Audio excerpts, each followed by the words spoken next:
Hey, guys, it's me. Welcome to my channel. And today, we are going inside the world of snake hunters. So let's get into it. So what does a day in the life of a snake hunter look like? I would say that there is no typical day when it comes to this kind of job. I mean, every day is very different, just like every snake is very different. It really depends on the time of the year, where you live and what kind of work you do. In my area here in Florida, right now it's the beginning of summer, so the snakes are really active. They coming out in search of food and also to find a new den site because most likely their old den sites have been flooded or destroyed from the flooding that we had earlier in the year. So this time of the year is going to be very busy for us. We're gonna be getting a lot of calls, a lot of service calls. We're gonna be dealing with snakes in houses, in attics, in the garage, outside of the house, all kinds of stuff. This is probably one of our busiest times of the year. Now, during the winter time, things slow down dramatically. I can go days without getting any calls or maybe one call every other day, which is good because it gives me time to focus on other areas of my business, such as doing some preventive work or doing some maintenance or working on equipment and stuff like that. As far as the snakes that we deal with, it all depends on where you are located. If you're located in Florida like I am, you're probably going to be dealing with a lot of different species of snakes. The two main ones that we get called for the most are going to be the rattlesnakes and the Burmese pythons. Rattlesnakes, you can tell by the name, they rattle. That's how you identify a rattlesnake. And we do get quite a few calls for them, but not nearly as much as we used to get. A couple years ago, back in 2016, I think it was, we got hit hard by the rain. It flooded a lot of the forest and a lot of the snakes were displaced, including the rattlesnakes. So we ended up getting a ton of calls for rattlesnakes that year. And then after that, things seemed to die down a little bit.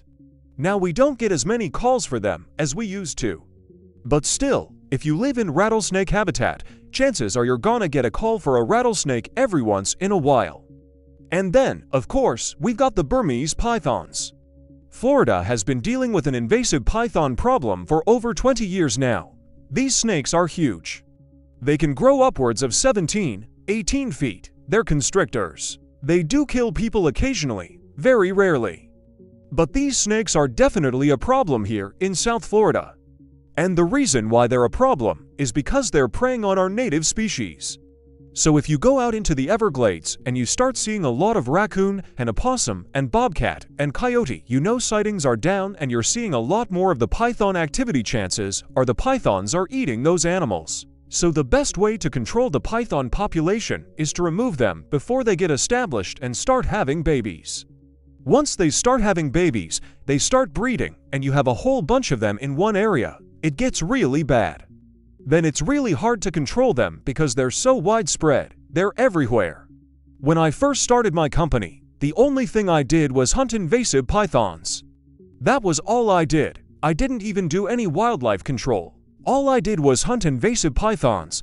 I was contracted out by the state to go out into the Everglades and hunt as many pythons as possible. Back then, the Everglades looked a lot different than it looks today. There was a lot more water in the Everglades, so there wasn't as much snake habitat. But today, since everything's dried out and there's not as much water in the Everglades, the snakes have moved into the residential areas. So we're getting a lot more calls for them in the residential areas. The county and the state can't keep up with all the calls that we're getting.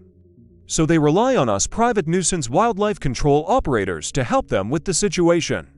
So that's why I say that every day is different. You never know what you're gonna get called out for.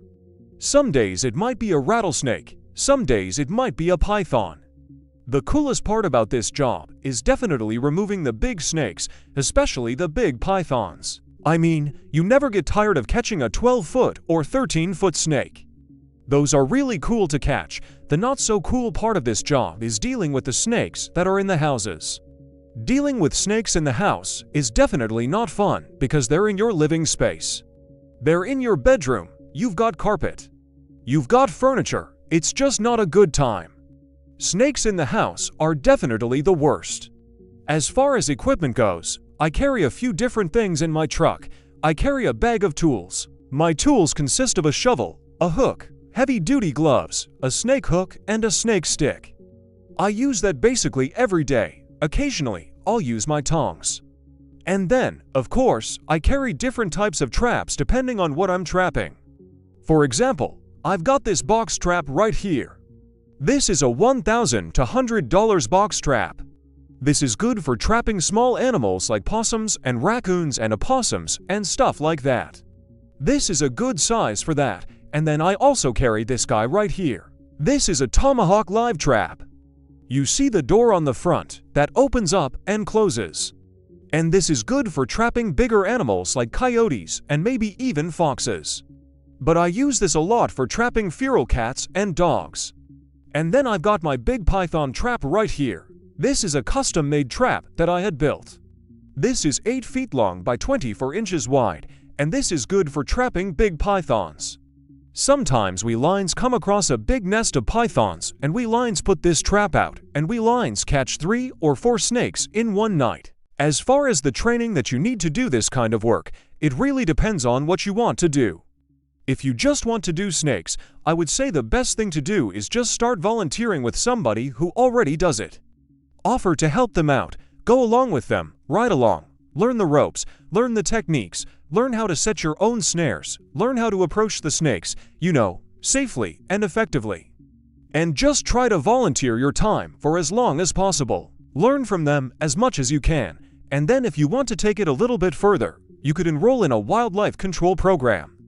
Like I went to a wildlife control technology program at a college. It really helped me out a lot. It gave me a really good foundation to start my business off on. And then eventually, once I started my business, I enrolled in another program. That was a private nuisance wildlife control operator program, and that really helped me out as well. That gave me more of the practical knowledge that I needed to actually do the work. If I had to describe this job in one word, it would be exciting. It's always exciting. Every day is different. You never know what you're gonna get called out for. You're outside. Most of this work is done outside. I'm not sitting behind a desk. I'm out there doing something different every day. So that's why I would say the best word to describe this job would be exciting. So if you're thinking about becoming a snake hunter or a wildlife control operator, I would say go for it. It's a great career. It's a wonderful career. You get to be outside. You get to work for yourself. There's really not too many negative aspects of this job. It's great. So if you're looking for a career change or you just want to get into a new field, I would say check it out. Go for it. Try it out. See if you like it. Well, guys, thanks for watching. If you enjoyed this video, please give us a thumbs up, subscribe to the channel. And if you have any questions about this type of work, feel free to reach out to me through the contact information provided below. Thanks again for watching. Have a wonderful day.